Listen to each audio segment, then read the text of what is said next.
नमो शिवाय। आज सावन मास के कृष्ण पक्ष की एकादशी तिथि और दूसरा सावन सोमवार है।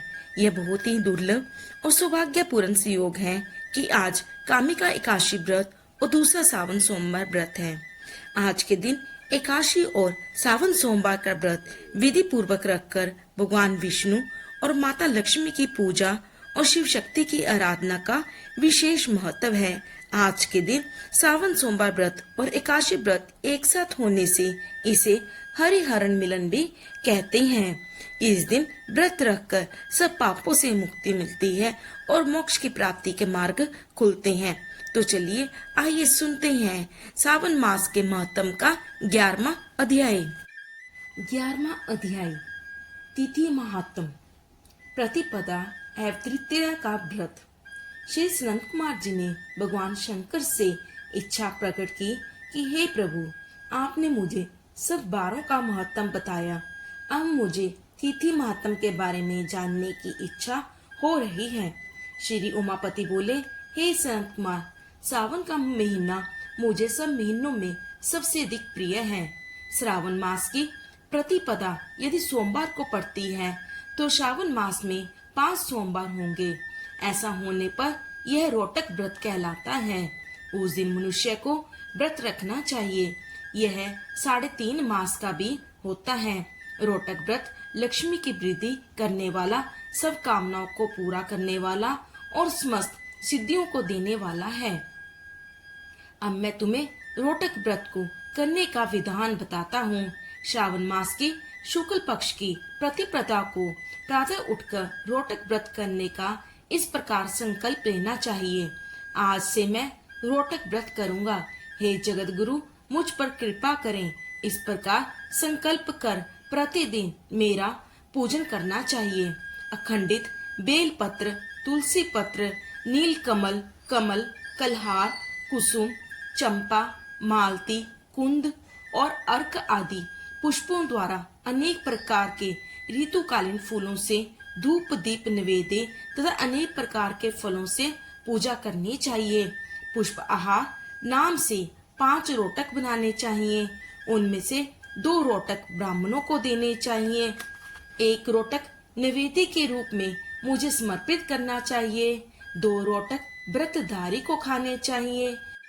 केला, नारिकेल, जम्बीरी, विचोरा, नींबू, खजूर, ककड़ी, दाख, नारंगी, मातुलिंग, अखरोट, अनार और ऋतुफल में पाए जाने वाले फलों से अर्घ्य दान के लिए उत्तम कहा गया है। इस व्रत को पूर्ण कर लेने पर सब कामना पूरी हो जाती है। हे अनंत कुमार, अब इस व्रत का पुण्य फल सुनो। जितना फल 7 समुद्र पर्यंत भूमि दान करने से मिलता है, उतना ही फल इस व्रत को विधि पूर्वक करने से प्राप्त हो जाता है। इस व्रत को 5 वर्ष तक करने से अतुल धन संपत्ति प्राप्त होती है। इसके उद्यापन में सोने के 2 रोटक बनाने चाहिए। पहले दिन अधिवासन करके अन्य दिनों में प्रातःकाल शिव मंत्र द्वारा घी तथा बेल पत्रों से हवन करना चाहिए। इस प्रकार व्रत करने से मनुष्य की सब मनोकामना पूरी होती है। हे अनंत कुमार, अब तुम द्वितीय के व्रत को सुनो। इस व्रत को करने वाला प्राणी लक्ष्मीवान तथा पुत्रवान हो जाता है। यह व्रत औदुंबर नाम से प्रसिद्ध है। यह सब पापों को नाश करने वाला है।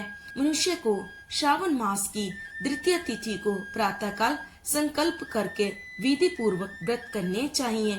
इस व्रत में गुल्लर के पेड़ की पूजा की जाती है। गुल्लर का पेड़ ना मिल सके तो दीवार पर गुल्लर के पेड़ का चित्र बना लेना चाहिए। अर्चन विधि। हे उदिम्बर, आपको नमस्कार है। हे हेम पुष्प, आपको नमस्कार है।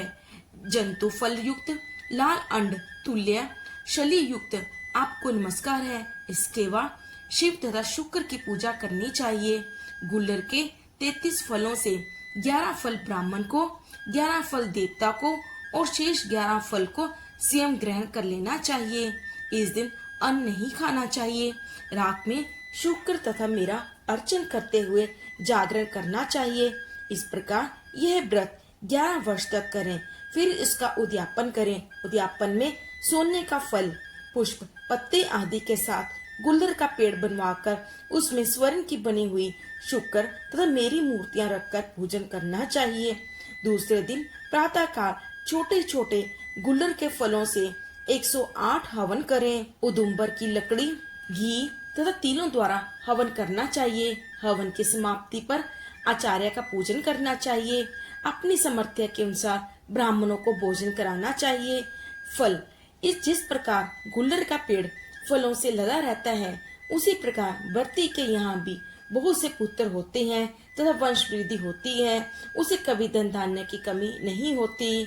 इस प्रकार श्री स्कंद पुराण के अंतर्गत ईश्वर संत कुमार संवाद में श्रावण मास महात्म्य में प्रतिपद रोटक व्रत द्वितीय युद्धोम्बर व्रत कथन ज्ञान नामक 11वां अध्याय पूर्ण हुआ। बोलो शिव शंकर भगवान की जय, उमापति महेश की जय।